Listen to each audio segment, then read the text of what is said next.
Hello guys, welcome to the next tutorial for certified ethical hacking. In this tutorial, we will be going through the basics of Linux, and this is not only available for Linux, but these commands are actually valid through any Unix, Debian or Linux systems.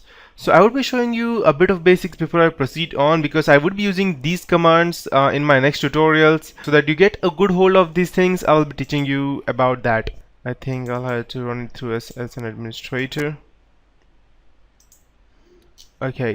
So what I was about to tell you was that these things you need to know, and I'll just go ahead and select this. In case you want to install Kali Linux, you can straight away go ahead and select graphic install, but I would be using the live version, so I'm using this part.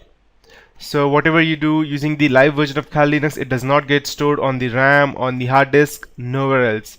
So even if you go ahead and do some kind of some or the other thing, and if some or the other forensic experts try to go ahead and search it out, they still won't be able to go ahead and gather any intel related to you, because it's actually untraceable. The same thing is actually not that good when it comes in our side, because for example, let's say any random attacker uses Kali Linux and you're unable to search a single piece of evidence against him, then it would not be that good. It would not look that good, because it's your client that would get angry on you that they are actually paying you to gather intel.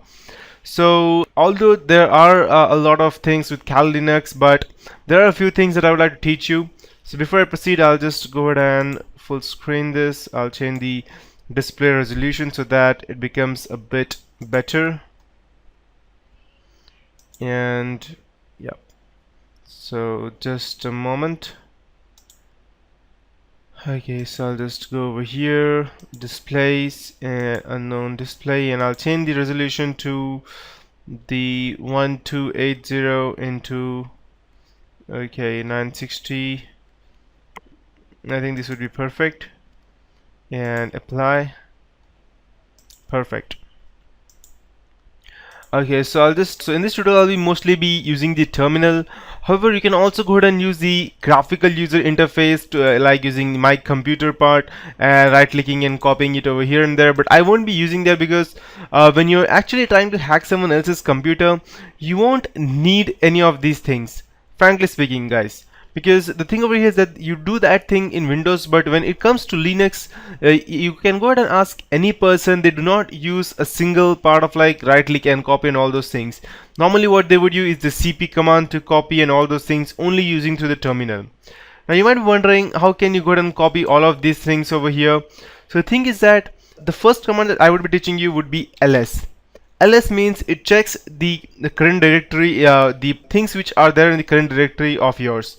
Before ls, I will be telling you about pwd. Pwd means current directory. So when you type this, it will show you that in which directory are you through this terminal. So once I hit enter, it will show you root.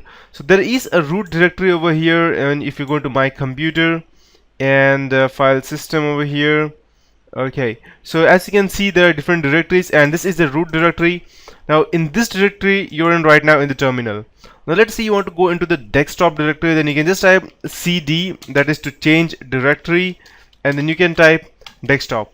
So but before I proceed, let's say for example you have hacked someone else's computer and you're accessing his computer, but you don't know what things are there inside this directory. You want to check what other folders or executable files are there, and then at that point of time you can go ahead and type ls. So it will show you all the necessary documents or folders or whatever are there inside that.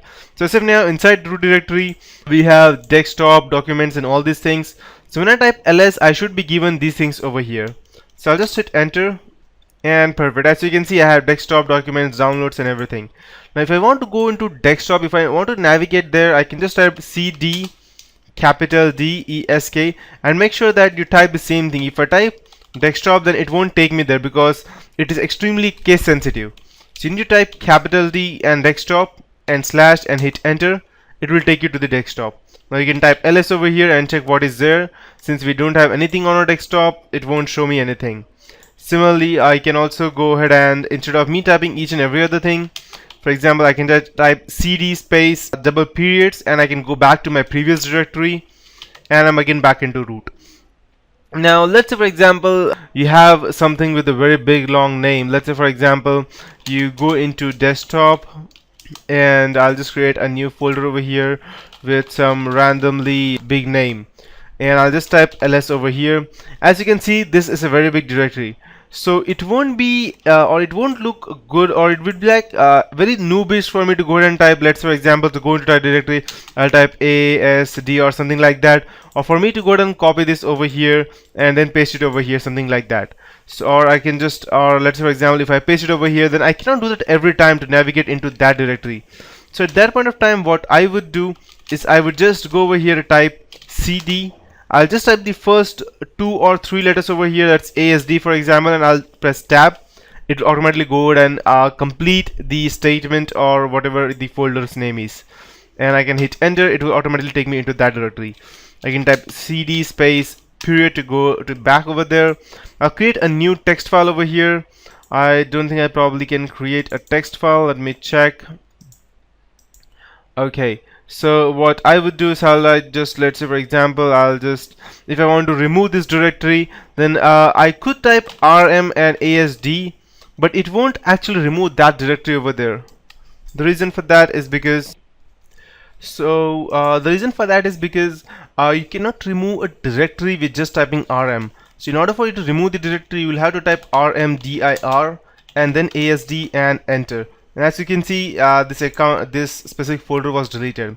If you want to remove a specific file or text file or something like that, then you can go ahead and type rm, and you can also go ahead and type help to go ahead and gather much more information about that. So you can see that what all things are there and what all things can you use.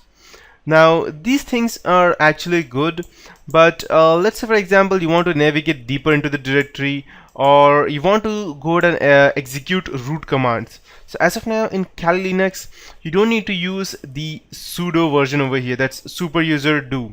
But in other versions of Linux, you'll probably have to type sudo and then go ahead and apply these commands. Else it simply won't run, because you need root access to go ahead and gather some or the other information. Now the next thing, for example, let's say you want to go ahead and download any or upgrade the version of your Kali Linux, then you would need to type apt get, that's aptitude get update. So when I hit this, it will automatically go ahead and connect itself to the internet and gather all the required necessary information from the internet.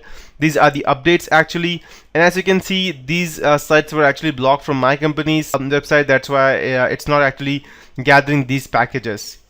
But if I had a good internet connection, then however it would go ahead and connect. Similarly, to go ahead and upgrade the update means it will only go ahead and gather the updates as to what it had, and these updates are located over here inside the etc directory of your root file.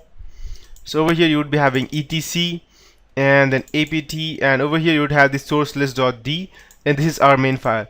You can just go ahead and open it with gedit, and these are the links from where it is actually downloading these updates. In case you want to go ahead and update these source file as well, you can just go over here and go to the official Kali Linux page, and you can download it from the docs file. So I'll just click Kali docs,